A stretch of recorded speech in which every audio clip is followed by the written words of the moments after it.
트럼프, 김정은 다시 만날 수 있을까? 북한이 700억 상당하는 우리 건물 날렸는데도 그 이후에 문재인 대통령이 북한 정상과 미국 정상을 다시 만나게 해야 한다라는 의지를 밝혀서 논란이 되고 있습니다.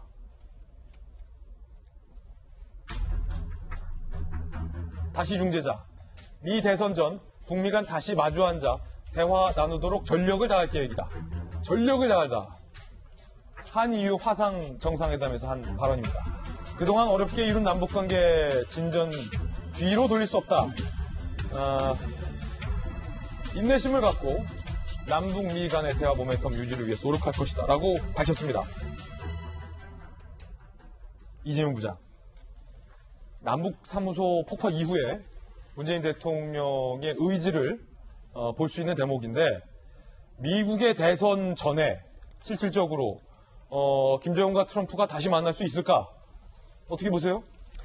글쎄요, 성사 가능성을 지금 당장 예측하기 쉽지 않지만 네. 어제 청와대는 미국도 공감하고 노력하고 있다 이렇게 밝혔습니다. 그렇군요. 그 기자들이 다시 물어봤습니다. 그러니까 트럼프 행정부가 3차 북미 정상회담을 추진하겠다는데 공감하고 있는 거냐 그랬더니 또 그렇게 말한 적은 없다 이렇게 약간 좀 애매하게 대답을 했습니다. 아, 그래요? 그래서 뭐 3차 정상회담을 하겠다 여기에 공감했다기보다는 한국 정부의 입장을 알겠다 뭐 이 정도의 공감을 표시하는 게 아닌가 싶습니다. 예.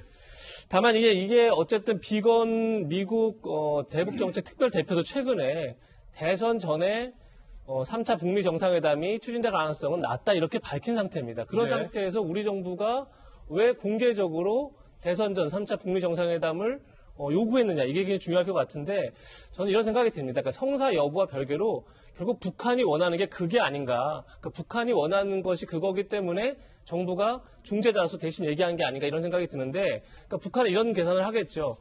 그러니까 트럼프 정부가 있을 때 뭔가를 조금이라도 얻어내는 게 이득이다 그나마. 지금 대선이 이제 11월 3일인데 지금 현재 점점 이제 바이든 후보가 앞서가는 상황에서 바이든 후보가 만약에 집권을 하게 되면 오히려 비핵화 협상이 더 어려워질 수 있다 이런 판단을 하는 것 같습니다. 예. 왜냐하면 지난 오바마 정부 때 대북 정책의 핵심이 전략적 인내였습니다. 사실 말이 전략적 인내인데 쉽게 얘기하면 무시 전략입니다. 예. 그러니까 북한에게 일단 버텨봐라. 너희들이 버틸 때까지 버텨봐라. 이런 무시 전략이었는데 바이든이 바로 오바마 정부의 부통령이었죠. 그러니까 바이든이 만약에 집권하게 되면 다시 전략적 인내로 갈 수 있고 그러면 북한은 더 힘들어지는 것 아니냐 이런 생각을 하고 있는 것 같은데 그런 점에서 대선 전에 어떻게든 성과를 내야겠다는 게 북한 생각인 것도 같고 그거에 대해서 이제 한국 정부가 북한에 정신을 요청한 것 같습니다.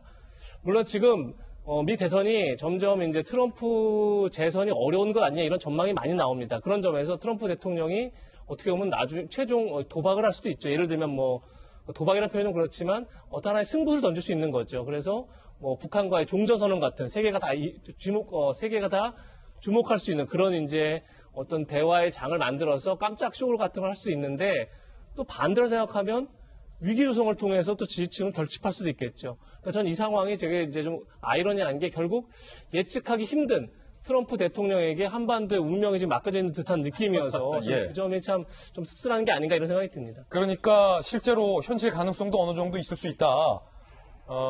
라는 얘기도 전해주셨는데 이제 논란은 사실은 지금까지 남북 회담, 그다음에 북미 회담을 수없이 가졌는데 최근에 돌아온 결과는 남북 공동사무소 폭파로 기결됐는데 이걸 다시 미국 대선 전에 북한과 미국이 만난다 한들 무슨 의미가 있겠느냐 라는 논란으로 지금 이어지고 있습니다. 남북 공동연락사무소를 폭파한 장면 다시 한번 보시죠.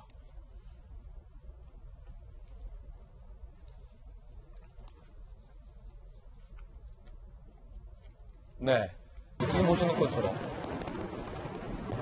이거 다시 봐도 충격적이에요. 이게 700억.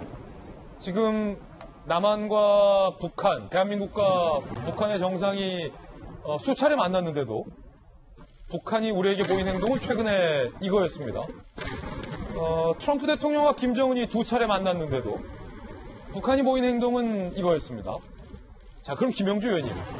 북한이 이렇게 폭발을 했는데 대선 전 북미 회담을 위해서 전력을 과연 다하는 게 맞느냐, 만난다 한들 비핵화가 되겠느냐, 뭐 이런 의문들이 오늘 조간신문들에 보도되고 있어요. 그렇습니다. 이제 사실은 이제 볼턴이 방해를 했다.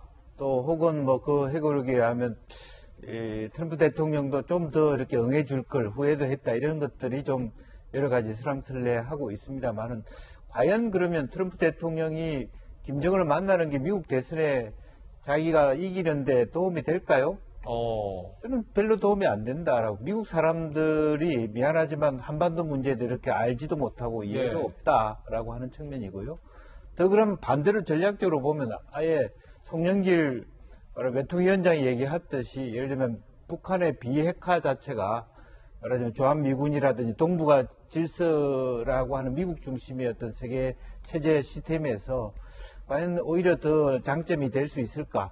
이제 이런 여러 가지 교체해야 되는 그 논의들이 가능한데요. 예. 지금 이제 비건 대표도 말한 것처럼 당장 현재 정상들이 만날 수 있는 가능성은 별로 없다라고 하는 거고 오히려 비건이 만나는 걸 주선한다는 것의 결과가 나온다기보다는 저는 차라리 미국하고 한국 정부가 다툼을 통해서라도 최소한 북한이 핵 리스트를 내놓을 수 있는 아주 구체적이고 실정적인 어떤 이야기들이 있어야 된다. 그렇지 않고 만난다는 것은 지금 현재 11월 달, 10월 달까지 불과 몇 개월입니까? 사실은 2, 3개월 내에 그런 큰 프로세스를 갖기는 어렵다라고 예. 보는 거고요.